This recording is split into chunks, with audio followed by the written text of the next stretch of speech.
नमस्कार मंडळी, तुमच्या सर्वांचं खूप खूप स्वागत करते आहे आणखी एका नवीन व्हिडिओमध्ये। आज मी तुमच्यासोबत टिप्स आणि ट्रिक्स शेअर करणार आहे, जेणेकरून तुमचे जे अवघड कामे आहेत ते सोपे करण्यास खूप मदत होते आणि जिथे तुम्हाला जास्त टाइम लागतो तो टाइम आपण कमी करून अगदी लवकरात लवकर कामे कशी होईल तेच मी या व्हिडिओ थ्रू तुम्हाला सांगणार आहे। त्यामुळे तुम्हाला आरामासाठी सुद्धा खूप जो आहे तो वेळ मिळेल। चला मग आजच्या व्हिडिओला सुरुवात करूयात। तर सगळ्यात पहिली आपली टिप आहे ती म्हणजे या कॉईल रिलेटेड, जिला आपण मॉस्किटो कॉईल म्हणतो। तर बऱ्याचदा काय होतं, ही मॉस्किटो कॉईल आपल्याला लावायची असते आणि हिचं हे जे काही स्टँड असतं ते आपल्याला मिळत नाही। मग अशा वेळेस हे लावायचं कसं, हा थोडासा आपल्याला एक प्रश्न पडतो आणि बऱ्याचदा ही जी कॉईल असते ही याच्यामध्ये सेट होते, दुसऱ्या याच्यात सेट होत नाही। मग अशा वेळेस तुम्ही काय करू शकता, बघा तुम्हाला घ्यायचे आहेत चिमटे। 1 ते 2 चिमट्याचा वापर तुम्ही करू शकता।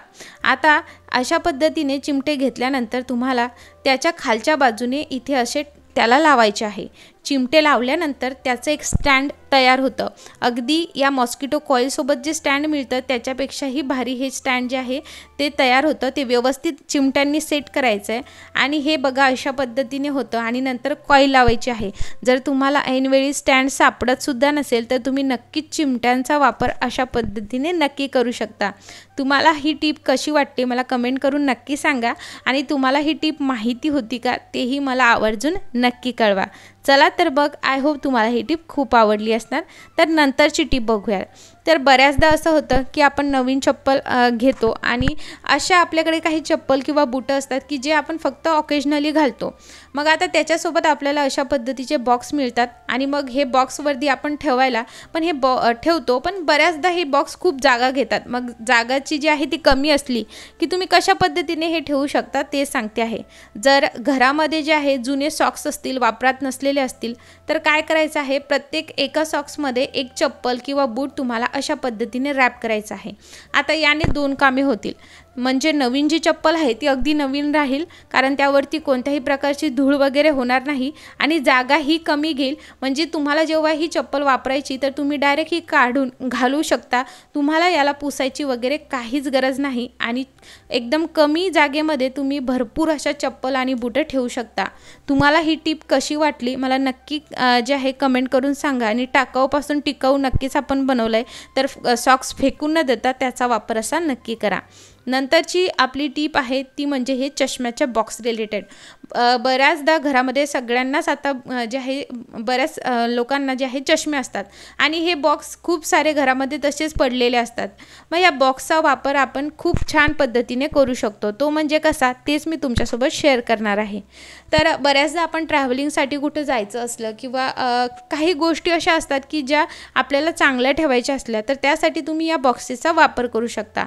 आता समजा तुम्हाला ट्रॅव्हलिंगला जायचं आहे आणि तुम्हाला लिपस्टिक वगैरे सोबत न्यायची, तर तुम्ही अशा पद्धतीने या बॉक्सेसमध्ये ठेवू शकता किंवा छोट्या मोठ्या गोष्टी असतील तर कानातले वगैरे असेल किंवा असे हेअर बँड असतील किंवा तुमचे काजळ वगैरे जे काही असेल ते सुद्धा तुम्ही अशा पद्धतीने ट्रॅव्हलिंगला जरी नाही जायचं असलं तरी घरी अशा पद्धतीने नक्की ठेवू शकता। नंतरची आपली टिप आहे बांगड्यां रिलेटेड। बऱ्याचदा असं होतं की आपण मॅचिंग बांगड्या घालत असतो आणि रोज सहसा ज्या बांगड्या आहेत त्या आपण त्या साडीवरती घालत असतो आणि रोजच्या वापरातल्या ज्या आपल्या बांगड्या असतात त्या वेगळ्या असतात।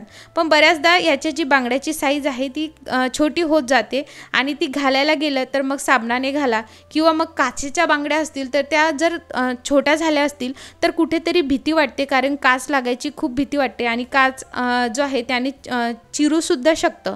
मग काय करायचं आहे, हात ओला न करता बऱ्याच महिला करतात की साबण घालून करतात, पण तसं न करता अशी कॅरी बॅग जर तुम्ही हातामध्ये घातली आणि मग एक बांगडी अशी हातामध्ये घातली तर सगळ्यात महत्त्वाचं तुम्हाला काच सुद्धा लागणार नाही, घालणं सुद्धा खूप सोपं होतं आणि नंतर ते घातल्यानंतर पन्नी जी आहे ती बाहेर या पद्धतीने ओढायची आहे। व्यवस्थितरित्या बांगड्या ज्या आहेत ते हातामध्ये नक्की जातात। आता जर फिट्ट असलेल्या बांगड्या हातामध्ये घातल्यात पण आता त्या हातामधून बाहेर कशा काढायच्या, तर बघा सेम पद्धत आहे। बांगड्यांमधून ही जी पॉलिथिन आहे ती आपल्याला अशा पद्धतीने आत घालून घ्यायची आहे। आत घालून घेतल्यानंतर त्याला जे आहे तुम्ही एका हाताने जे आहे असं प्रेस करून घ्यायचं आहे थोडं आणि पुढे प्रेस करायचं आहे. लगेच बांगडे जे आहे ते निघून येतात. नक्की ही जी काही बांगडे घालण्याची आणि काढण्याची ट्रिक आहे ती फॉलो करून नक्की बघा. आता बऱ्याचदा घरामध्ये पेनं जे आहे ते संपून आपण काय करतो, फेकून देतो. पण संपलेल्या पेनं हे तुम्ही आता ही जी मी तुम्हाला टिप सांगणार आहे त्या टिप जर तुम्ही बघितली तर तुम्ही हे पेनं कधीच फेकणार नाही. काय करायचं आहे, जेही संपलेले पेनं आहेत त्याचे टोपणं कधी पण जे आहे ते चांगले ठेवून द्यायचे. कारण याचा वापर जे आहे तो तुम्हाला खूप छान पद्धतीने मी सांगणार आहे. म्हणजेच कपडे वाळू घालण्याकरिता बऱ्याचदा असं होतं की भरपूर आपण कपडे धुतो आणि मग चिमटे थोडेच असल्याकारणाने चिमटे जे आहे ते सगळ्या कपड्यांना पुरत नाही. मग जर तुम्ही संपलेल्या पेनाचे टोपणं जर ठेवून दिले तर तुम्ही काय करू शकता, अशा पद्धतीने त्याचा चिमटा म्हणून वापर करू शकता. आणि हे अगदी याची जी काही पकड आहे ती एकदम घट्ट असते. कितीही हवा आली तरी कपडे उडून जात नाही. नक्की ही जी पेनाच्या टोपणाची टिप आहे ती नक्की फॉलो करून बघा. आय होप ही तुम्हाला टिप खूप आवडली असणार. आता हिवाळा लागला आहे त्यामुळे केस गळतीला खूप सुरुवात होते. त्याचबरोबर कोणाकोणाचे केस हे फार विरळ असतात. मग अशा वेळेस आपण जे आहे एक घरच्या घरी एक तेलाचा वापर करून केस गळती थांबवू शकतो. आणि जर विरळ झालेले केस असतील तर नक्कीच कुठे ना कुठे ते केस जे आहे ते थोडेसे जाडसर होण्यास खूप मदत होते. तर हा माझा पर्सनल अनुभव मी तुमच्यासोबत शेअर करते आहे. मी घेतलेला आहे एरंडेल तेल आणि दुसरं घेतलेलं आहे कोकोनट ऑइल म्हणजे खोबऱ्याचं तेल जे आपण केसांना लावतो ते. तर एरंडेल तेल आणि खोबऱ्याचं तेल हे आपल्याला मिक्स करायचं आहे. आता याचं जे काही प्रमाण आहे ते किती असणार आहे तर मी तुम्हाला अंदाजे प्रमाण सांगते. समजा जर तुम्ही 1 चमचा एरंडेल तेल घेतलं आहे तर त्यामध्ये तुम्ही 1.5 चमचा खोबरेल तेल घाला. कारण एरंडेल तेल जे आहे ते फार घट्ट असतं. हे बघा आता मी हे वाटीमध्ये टाकते आहे. मी थोडंसं एरंडेल तेल घेतलं आणि त्याच्या अगदी थोडंसं जास्त जे आहे खोबऱ्याचं तेल घ्यायचं आहे आणि ते व्यवस्थितरित्या मिक्स करायचं आहे. याची जर तुम्ही दर हप्त्याला किंवा दर 15 दिवसाला तुमच्या जे काही केस आहे त्याला लावलं ना आणि थोडीशी अशी मालिश केली ना तर केस गळतीसुद्धा थांबते. कारण हिवाळ्यामध्ये केस खूप कोरडे होतात त्यामुळे केस गळती होते. आणि त्याचबरोबर जर तुमचे केस विरळ असतील तर तुम्ही नक्कीच या पद्धतीने एरंडेल तेल आणि खोबरेल तेलाचा वापर करून ते जर केसांना त्याची मालिश केली तर तुम्हाला नक्की त्याचा फायदा होईल. नंतरची टिप आहे लाईट रिलेटेड. बऱ्याचदा असं होतं की आपण लाईट लावतो आणि लाईट हा सुरू-बंद होतो आणि त्याचं कारण काय असतं आज तेच मी तुम्हाला सांगणार आहे. मग काय करायचं आहे, जर असा सुरू-बंद लाईट होत असेल तर तो काढून घ्यायचा आहे. त्याची ही जी काही मागची बाजू असते ना तिथे कार्बन साचलेलं असतं आणि हे कार्बन साचल्या कारणाने तो लाईट जो आहे तो सुरू-बंद होतो. मग आपल्याला काय वाटतं की हा लाईट गेला आणि आपण हा लाईट काढून दुसरा लाईट लावतो. तर तसं नाही करायचं.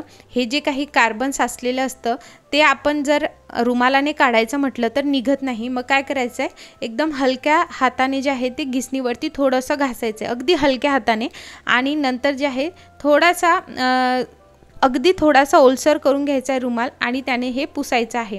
यावरची जे काही कार्बन आहे ते पूर्ण निघून जातं आणि नंतर हे कोरड्या कपड्याने पुसून हा लाईट तुम्ही लावू शकता. जर हा लाईट सुरू-बंद होत असेल तर नक्कीच याची जी काही हा प्रॉब्लेम आहे तो नक्कीच जातो आणि आपलं पैसेसुद्धा वाचतात. कारण आपण नवीन लाईट घेण्यासाठी जो आहे हा लाईट फेकून देतो आणि मग नवीन लाईट घेतो. त्यामुळे ही ट्रिक नक्की फॉलो करून बघा. हा व्हिडिओ बघितल्याबद्दल खूप खूप आभार. व्हिडिओला लाईक करायचं विसरू नका.